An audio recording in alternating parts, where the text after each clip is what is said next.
Hello बच्चों, let's see this question. The question says that which type of conservation measure will help large number of species to survive? Discuss. तो इस question में हमसे ये पूछा है कि कौन से टाइप का कंजर्वेशन मेजर जो होगा वो ज़्यादा नंबर के स्पीशीज को सर्वाइव करने में हेल्प करेगा। तो इस क्वेश्चन में जो की कंसेप्ट है that is regarding the types of conservation. तो यहाँ पे बात की गई है regarding the different types of conservation. हमसे पूछा है कि कौन से टाइप का कंजर्वेशन हेल्प करेगा for the survival of larger number of species. तो हम तो पहले ये जानेंगे कि what are the different types of conservation. तो एक तो होता है इन सिटू कंजर्वेशन। इसके अंदर हम क्या देखते हैं कि यहाँ पे स्ट्रिक्ट प्रोटेक्शन देखने के लिए मिलता है। Strict protection, it involves the strict protection of large area of natural habitat of species. ठीक है, तो बेसिकली यहाँ पे हम क्या करते हैं, हम जितने भी प्लांट्स या एनिमल्स होते हैं उनको हम उनके नेचुरल हैबिटेट के अंदर ही रहने देते हैं और उस नेचुरल हैबिटेट को हम प्रोटेक्ट करने की कोशिश करते हैं ताकि हम वो जो उसके अंदर जितने भी प्लांट्स एंड एनिमल स्पीशीज है वो भी अल्टीमेटली प्रोटेक्ट हो सके। ठीक है, तो इन सीटू कंजर्वेशन के अंदर हम प्लांट्स एंड एनिमल्स को उनके नेचुरल हैबिटेट से हटाते नहीं हैं।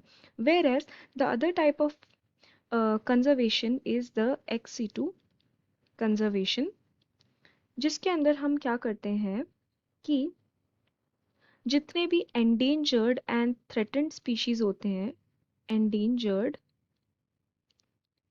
and threatened species,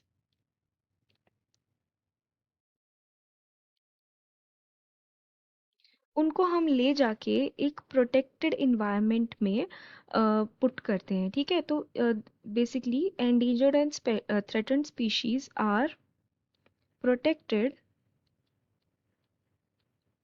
and conserved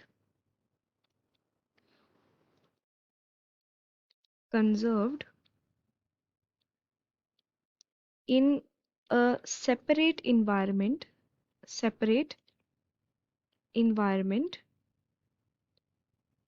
similar to their natural habitat, similar to their natural habitat. तो हम उनको क्या करते हैं, उनके नेचुरल हैबिटेट से हटा देते हैं ताकि उनको फर्दर कोई भी प्रॉब्लम ना हो, थ्रेट ना आए या उनका जो स्पीशीज नंबर है वो कम ना हो। तो उनके नेचुरल हैबिटेट से हटा के उनको एक प्रोटेक्टेड हैबिटेट में जो सिमिलर होता है उनके नेचुरल हैबिटेट से वहाँ पे ले जाके हम रखते हैं और उनका प्रोटेक्शन एंड कंजर्वेशन करवाते हैं। तो अगर मैं इन सीटू कंजर्वेशन की बात करूँ तो यहाँ पे जैसा कि मैंने बोला लार्ज एरिया हम प्रोटेक्ट कर रहे हैं ऑफ their natural habitat। ठीक है, अगर मैं इसका एग्जांपल देखूं तो इसका एग्जांपल हो जाएगा वाइल्ड लाइफ कंजर्वेशन प्रोजेक्ट्स, जिसके अंदर हम जितने भी वाइल्ड लाइफ है सबका ही कंजर्वेशन कर रहे होते हैं। इसमें ऐसा नहीं है कि सिर्फ एंडेंजर्ड या फिर थ्रेटन स्पीशीज का हम कंजर्वेशन कर रहे होते हैं।